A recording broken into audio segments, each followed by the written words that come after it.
সজাগতা থাকতে হলে জেগে উঠুন আর দেখুন এই মুহূর্তে সবচেয়ে বড় খবর যে ভেদাস সিটিতে লেক পুরোপুরি বরফে ঢাকা পড়ে গেছে। লোকে সেখানে আইস স্কেটিং করছে, যেন মনে হচ্ছে ভেদাস সিটি কাশ্মীরে বদলে গেছে। এটা কি গ্লোবাল ওয়ার্মিং নাকি কোনো চমৎকার? এই সব প্রশ্নের উত্তর নিয়ে আমরা খুব তাড়াতাড়ি ফিরবো। ততক্ষণ আপনারা দেখতে থাকুন ভেদাস সিটি চ্যানেল। দাদু, আমি বন্ধুদের সাথে লেকে আইস স্কেটিং করতে যাচ্ছি। আরে তুমি একলা কেন যাবে? আমরা সবাই যাব। ভীম সিং, যাবার ব্যবস্থা করো।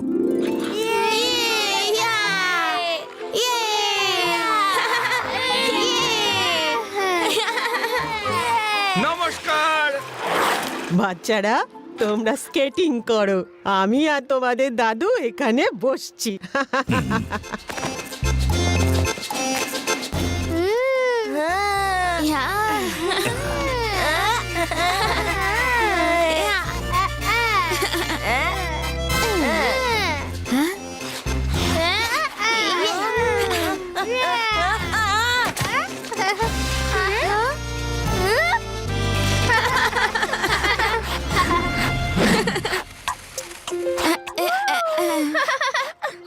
কত মজা হচ্ছে, বিশ্বাসই হচ্ছে না ভেদাস সিটির লেক বরফ হয়ে গেছে।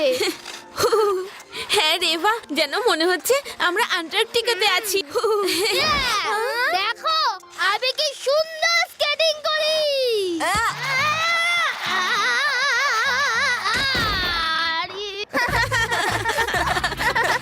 নমস্কার দাদু দিদা। আরে আরে আরে, কেউ তো থামাও থামাও।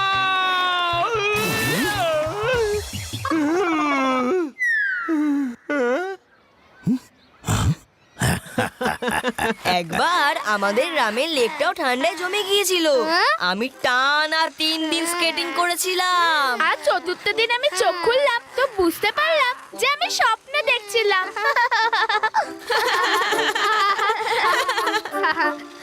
এত সুন্দর আবহাওয়া, আমার গান গাইতে ইচ্ছে করছে। কেন সবার মজা নষ্ট করতে চাইছো? একদম চুপ করো।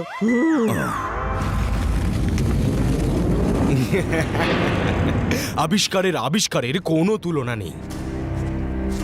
মিস্টার আবিষ্কার, আমরা সবাই রেডি। এখনো শুধুমাত্র লেক জমিয়েছে, এবার গিয়ে সারা শহরের জল জমিয়ে দেব। যাও, ভেদাস সিটিতে এই ভ্যানটা নিয়ে ঘুরে এসো আর আমার জল জমানো ওষুধটাকে ধোঁয়া বানিয়ে এটার চিমনি দিয়ে চারদিকে ছড়িয়ে দাও। যেখানে যেখানে ধোঁয়াটা যাবে সেখানকার জল জমে বরফ হয়ে যাবে। যখন এলাকার মানুষ 1 ফোঁটা জলের জন্য হাহাকার করবে, তখন আমরা আমাদের বরফ গলানোর মেশিন নিজেদের ইচ্ছে মতো দামে বেচে কোটি কোটি টাকা রোজগার করব।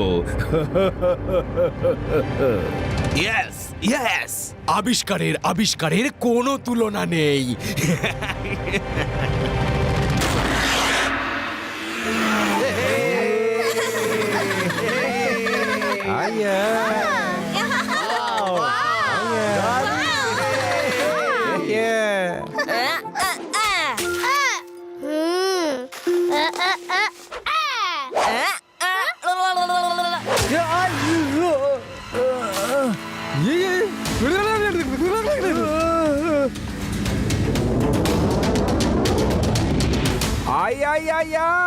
क्या हेल्प करो प्लीज, क्या तो थामाओ। বাঁচাও!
তুমি সবার প্রাণ বাঁচালে।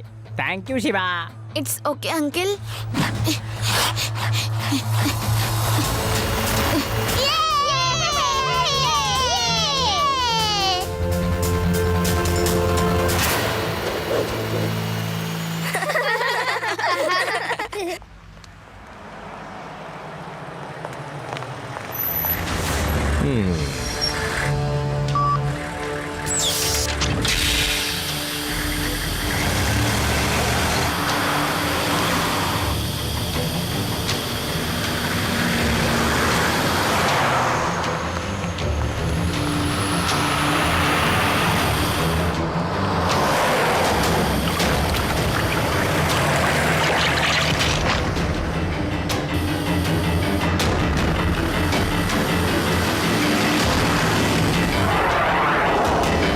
ভীম সিং, তাড়াতাড়ি গরম গরম চা নিয়ে এসো। আমি এক্ষুনি বানিয়ে আনছি দাদু।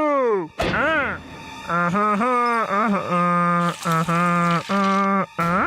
হ্যাঁ? এটা কি? আরে দাদু, চা কি করে বানাবো? ঘরে তো খাওয়ার মতো জল পর্যন্ত নেই, সমস্ত জল জমে তো বরফ হয়ে গেছে। আরে কোনো ব্যাপার নয়, আবহাওয়া ঠান্ডা তো তাই জল জমে গেছে। আমি এক্ষুনি গান গেয়ে বরফ গলিয়ে দিচ্ছি। জল গলে যা, যা, গলে যা, গলে যা, জল গলে যা, গলে যা। এখন তোমার গান গাওয়া বন্ধ করো, আমি প্রতিবেশীদের কাছ থেকে জিজ্ঞাসা করে আসছি। আইয়া আইয়া ওনার কি হলো?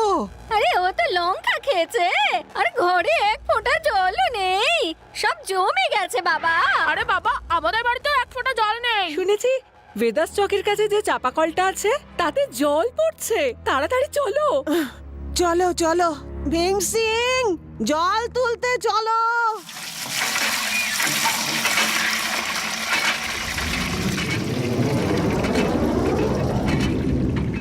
কে জানে কত সময় লাগবে। শিবা, দাদুকে নিয়ে এসো। উনি একটা রাগ গাইবেন আর সবাই পালিয়ে যাবে, তখন আমরা তাড়াতাড়ি জল ভরতে পারবো। তুমি কি আমার দাদুকে নিয়ে ঠাট্টা করছো? না না, আমি তো শুধু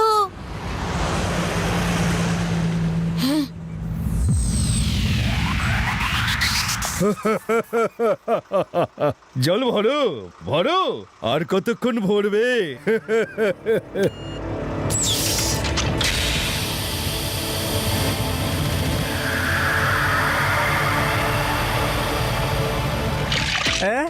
এখানে তো জল জমে গেছে, এখানকার জলও জমে গেছে। হ্যাঁ ঈশ্বর, এখন আমরা কি খাবো? ও লাড্ডু সিং বাবু, কিছু করুন, জলের কোনো ব্যবস্থা করুন। আরে দিদা, কাল থেকে আমি স্নান করিনি, সকাল থেকে এক ফোঁটা জল পর্যন্ত খাইনি। কি যে করি আমি? আমি তো নিজেই জল ভরতে এসেছিলাম, দেখুন। জল জমছে কি করে? জল তো ঠান্ডায় জমে, কিন্তু এখানে তো একটুও ঠান্ডা নেই। তাহলে জল জমছে কি করে? ওই ভ্যানটার জন্য জমছে না তো? যখনই ওই ভ্যানটা এখানে এলো জল জমা শুরু হলো। আমি গিয়ে চেক করছি। আঙ্কেল, আপনারা কি কিছু বিক্রি করছেন? এই পুচকে যাও, নিজের কাজ করো।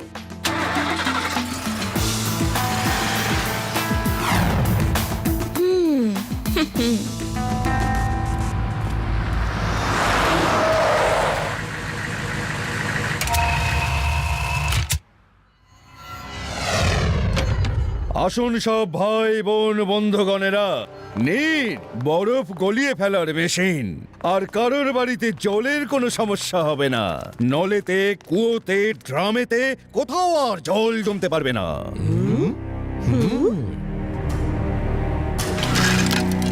এটা তো ওই ভ্যানটাই, আর লোকগুলোও একই, শুধু এই ভ্যানটার ওপর কোনো চিমনি নেই। দেখি গিয়ে লোকগুলো কি করছে। বলছে বর্দা, এই মেশিনটার কত দাম? 10,000 টাকা। কি বলছেন বর্দা, 10,000? এত দামি? নিতে হলে নিয়ে নিন, যখন শর্ট সাপ্লাই হবে না 50,000-এ কিনতে হবে। আমাকে দাও, আমার বাড়িতে এক ফোঁটাও জল নেই।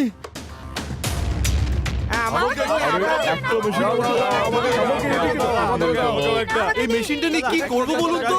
এটা বাড়িতে নিয়ে গিয়ে অন করবেন। এর লিকুইড যখন বাড়িতে ছড়িয়ে যাবে তখন চারিদিকের বরফ আপনা আপনি গলে যাবে।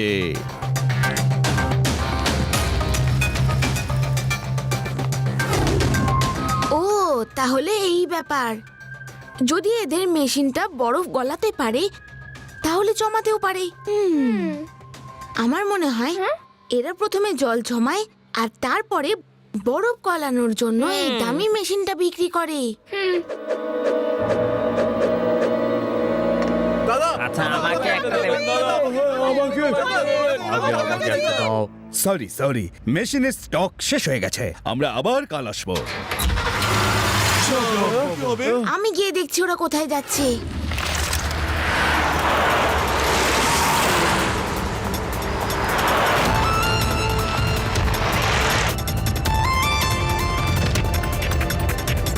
এটা তো সেই বাচ্চাটা যে প্রথমে জিজ্ঞাসাবাদ করছিল, এখন আবার আমাদের পিছু নিয়েছে। আমার মনে হচ্ছে এর কোনো সন্দেহ হয়েছে। এই গাড়ি জোরে চালাও।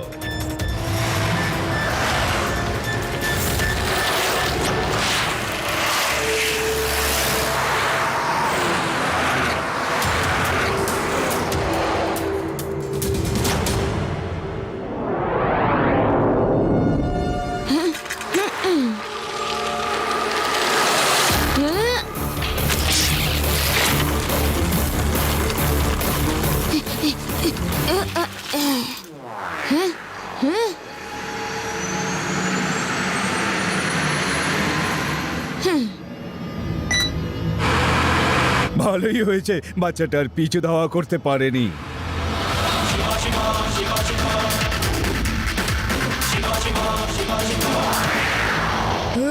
ও পিছনেই আছে, এক্ষুনি ল্যান্ড করেছে। যেন মনে হলো বাইক নিয়ে উড়ে এলো।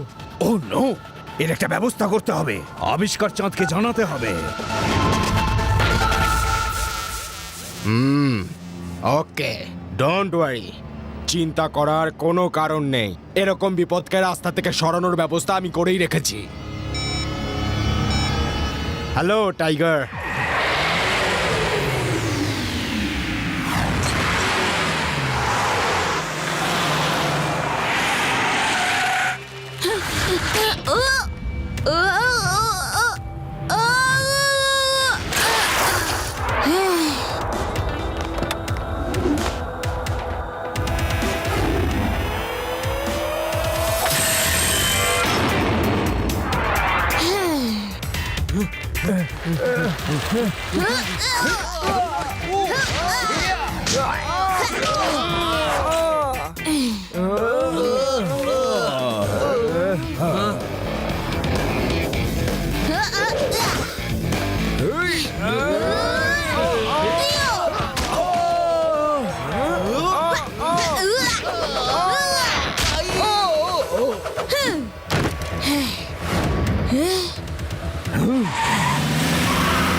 আবিষ্কার স্যার, ওই গুন্ডাগুলোকে তো মেরে ছাতু করে দিল। এটা বাচ্চা না সমস্যা। ডোন্ট ওয়ারি, আবিষ্কারের কোনো তুলনা হয় না। ভ্যানে যে ব্লু কালারের বাটনটা আছে ওটাকে জোরে টেপো আর অ্যাক্সিলারেটরটাকে চাপো। কিছুক্ষণের মধ্যেই বাচ্চাটা বরফে পরিণত হবে।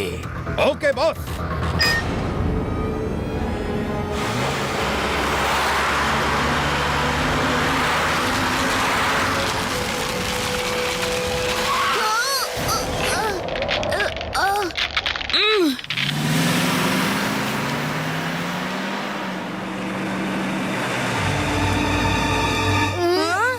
শিবা, এই তোমার কি হয়েছে?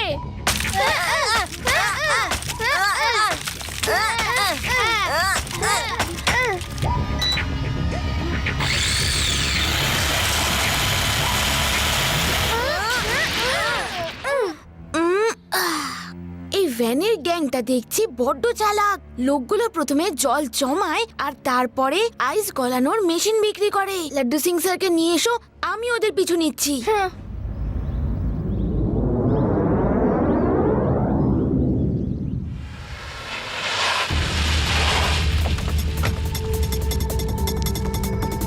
কোনো ছেলে যদি সাইকেল নিয়ে আসে তাকে আটকে দেবে, ভেতরে ঢুকতে দেবে না। ওকে বস।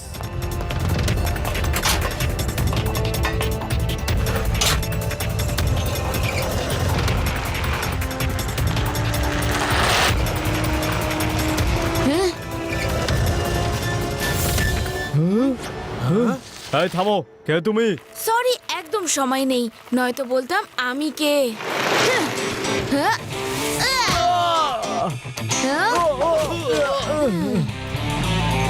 গ্লু টায়ারটা অন করতে হবে।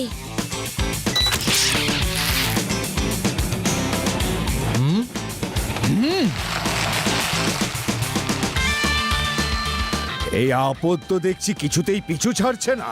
দেখো কিভাবে সাইকেল চালাচ্ছে।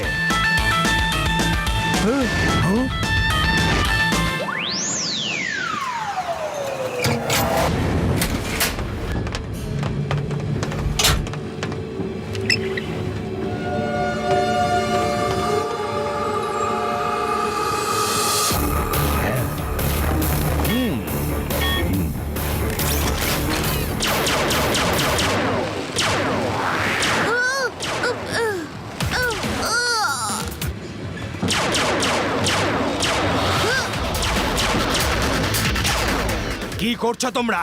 কেবেলটা যদি ছিঁড়ে যায় আমরা সবাই নিচে পড়ে যাব। বস ও কিছুতেই পিছু ছাড়ছে না, আদা জল খেয়ে লেগে আছে। যখন আদাই নেই তার উপর আবার জল এলো থেকে। বস এটা একটা প্রবাদ।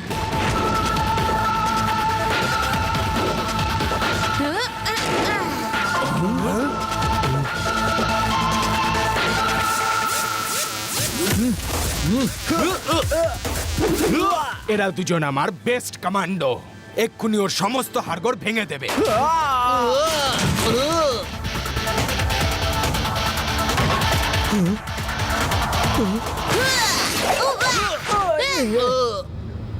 আরে আমাদের পিছনে কেন পড়ে আছো পুচকে? পুচকে বলো না কাকা।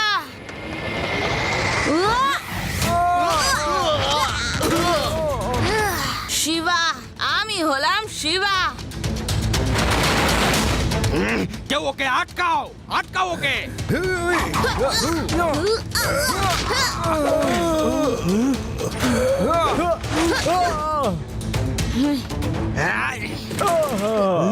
আরে আমার এত বছরের পরিশ্রম কেন নষ্ট করছো? মানুষগুলোকে ভাঙো, মেশিনটা ভেঙো না।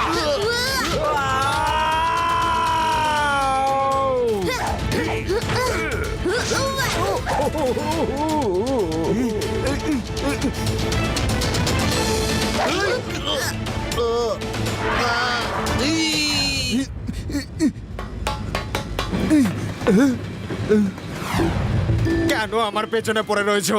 সরি ভাই, ভুল হয়ে গেছে, আমাকে ছেড়ে দাও। I am sorry. আমার হাতটা ধরে ওপরে টানো প্লিজ।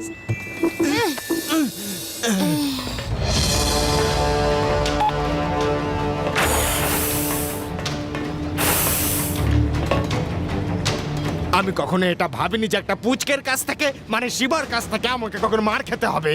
তুমি এটা তো জেনে গেছো যে জলটা আমি জমিয়েছি, আমার কি ব্যবসা। কিন্তু একটা কথা তুমি জানো না, আবিষ্কারের কোনো তুলনা নেই। পুচকে, তুমি পুচকে হয়ে গিয়ে পুচকেদের সাথেই খেলো।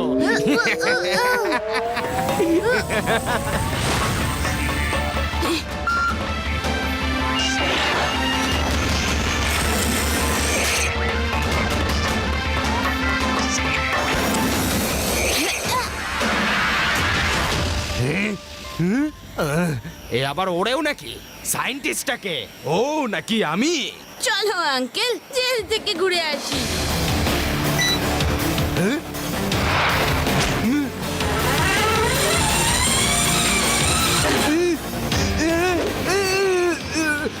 না, ছেড়ে দাও আমাকে, আমি জেলে যেতে চাই না।